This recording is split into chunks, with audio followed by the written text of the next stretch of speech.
Well, good afternoon, everybody. I'm Sherry Naudine, owner of Collegiate Sports Advocate, and I have two very special guests with us today. And I'm going to let them take over and talk about what they do. But, we have partnerships with New Mexico Sun Cats, and we both work these student athletes. And I want to say right up front, man, it's all hands on deck. It's not one, possibility or one technique different than anybody else. We're all are in it to help the student athletes. So, Estefan, introduce yourself. Yeah, so my name is Esteban Lucero. I'm a co-owner here at Transcend. We're a performance facility here in Albuquerque. Coach, you want to go for it? Yeah, my name is Adrian Baca. I'm also the co-owner here at Transcend. We're a sports performance facility, assisting athletes of all kinds, develop into, future stars in their sports and, what have you. So what makes you different? Is it your background? Is it your training? Or is it what I call your why, right? I would venture to say it's probably all the above to some degree. I'd never like to put myself up on a pedestal that way, but certainly I think that we're taking a different approach when it comes to speed, power, performance of all kinds. And we really try to surround the athletes with resources. We help with nutrition, recovery protocols, and our big thing here is measuring and assessing, and that goes for everyone who's as young as 6 years old all the way through how old is Maddie and son? Oh, like 65. Yeah. They're retired and, so we have the full spectrum. I love it. I love it. So talk to me about the 14, 16, and 18-year-olds that are trying to go to college. What do you do to help them have that extra something? Oh man, I think that kind of spans far and wide. We want to make sure that everybody we work with is actually getting tangible results whenever they're working with us. Our brand guarantee across the board is if we don't get you a mile an hour faster and you're not jumping 3 inches higher in the first 30 sessions, we're going to train you for free until we do. And the nice thing is we collaborate with a variety of performance facilities throughout the nation. We're one of, I don't know how many performance facilities we got.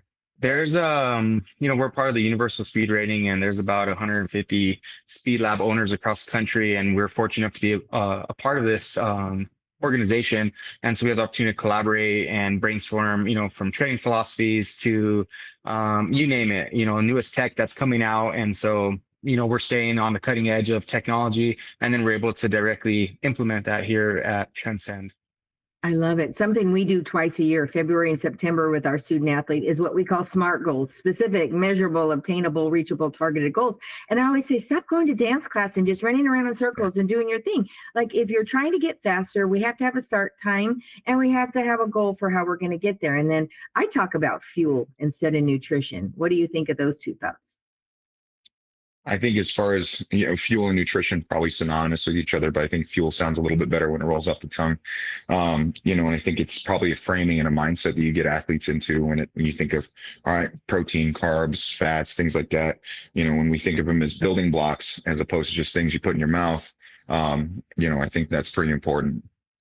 I just think, whenever we chat with our athletes, unfortunately, the high school kids seem to all have the same diet, which is sometimes no breakfast, pizza for lunch, and whatever they have for dinner. So, just providing them with proper education as to, hey, this is a good protein source. This is a good carbohydrate to have pre or post exercise, and just kind of build the foundation of what a appropriate diet is goes a long way. So. I love it. And I'm going to throw you a little curveball here because I was raised by a homeopath. So I love the all natural everything. And I've always been that way. And I go to these tournaments and I look around and I think, what are you parents feeding your kids? So as an ex-parent, my kids went off to college and came home and say, Mom, no more tamales, no more enchiladas, Mom, come on. And I'm like, but that's literally all I knew how to cook. Right. And so they helped me change our diet at home and eat things different. I'll tell you, I'm going to promote Whole Foods here because Whole Foods delivers to our hotels. And, shop around. Like, I go to Panera and I have all these little special orders that are all set up in my app. What could you advise them to do to pack better coolers or to pack better food for the road? I think, just it's all in the preparation. So I think when, you have an event coming up, it's helpful to, sit in the grocery store and say, hey, pack some apples, pack some oranges, peanut butter is pretty easy to put on your apple, or make a peanut butter and jelly sandwich, things like that are easy, accessible, and available.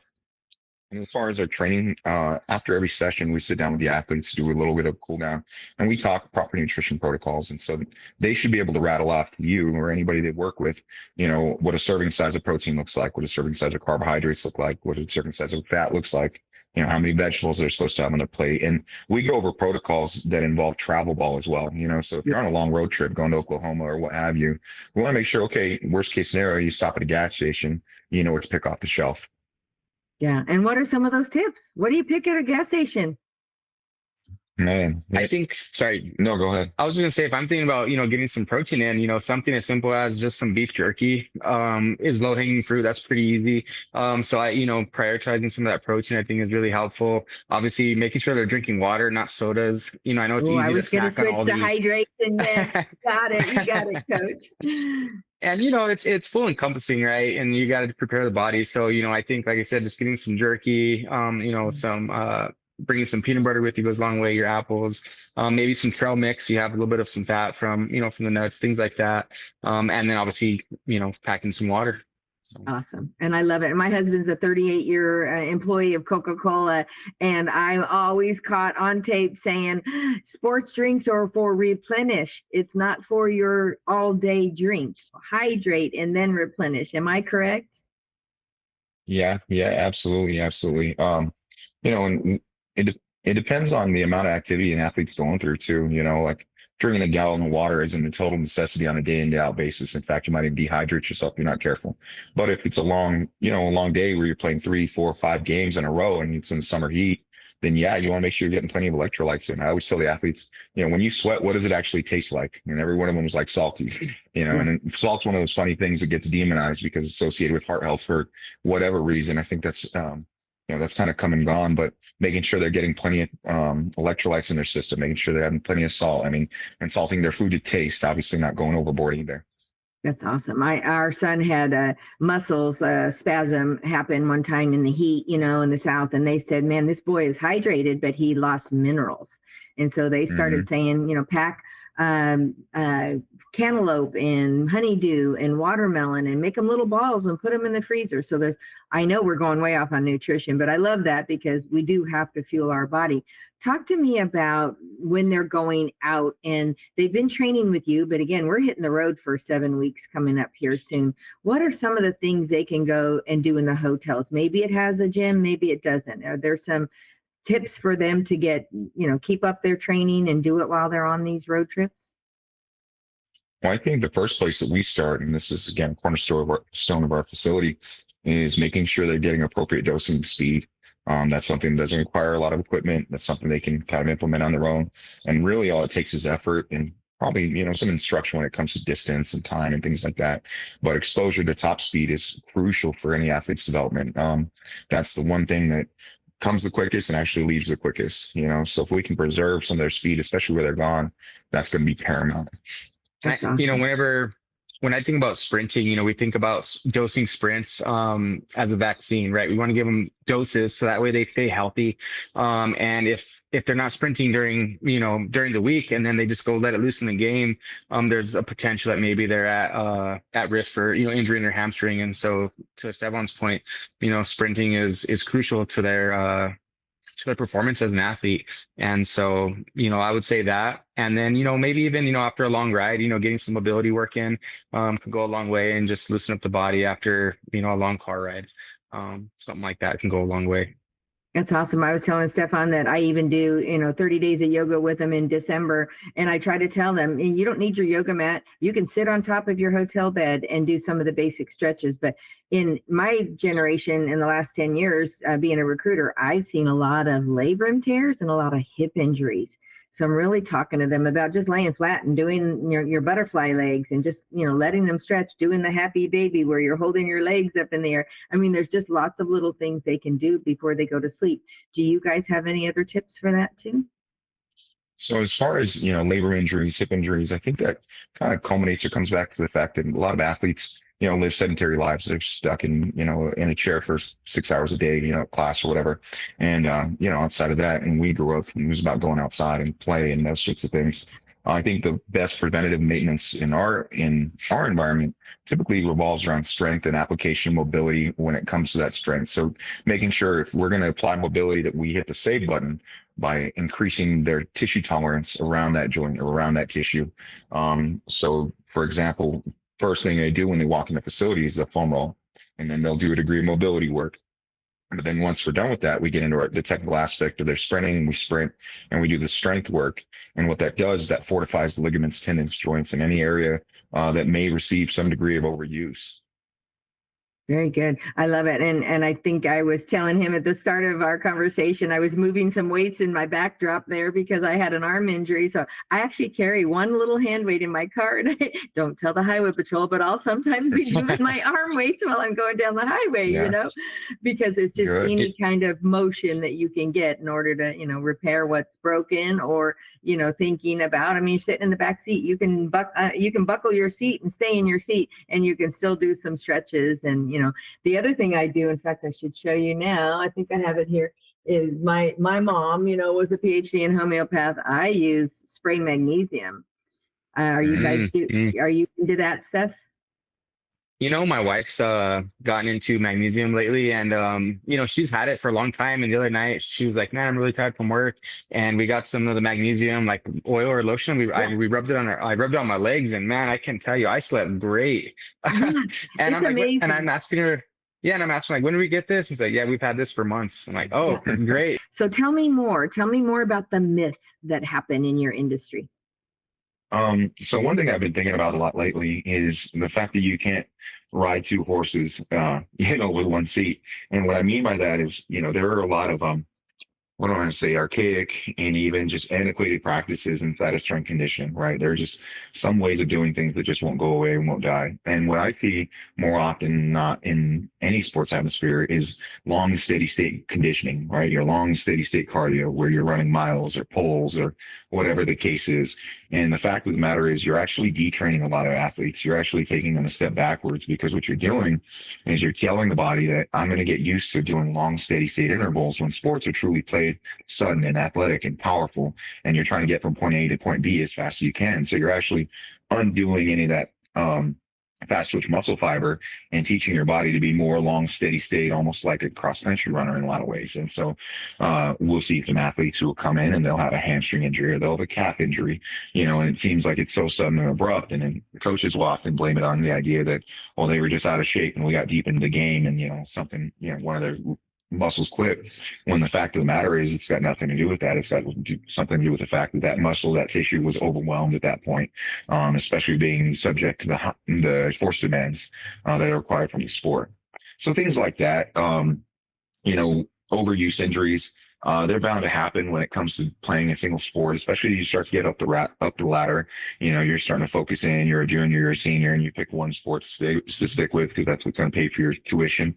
And, getting out in front of shoulder issues, hip issues, things like that, knowing that, for most athletes, the fact of the matter is if a baseline of health sits at 0, most athletes probably sit around 3 or 4 deviations, right? If you look at a pitcher's shoulders, usually pitcher's shoulders sit lopsided, like they look really, really funky if you have them take their shirt off, and which is fine, right? That's more often than not what makes them great.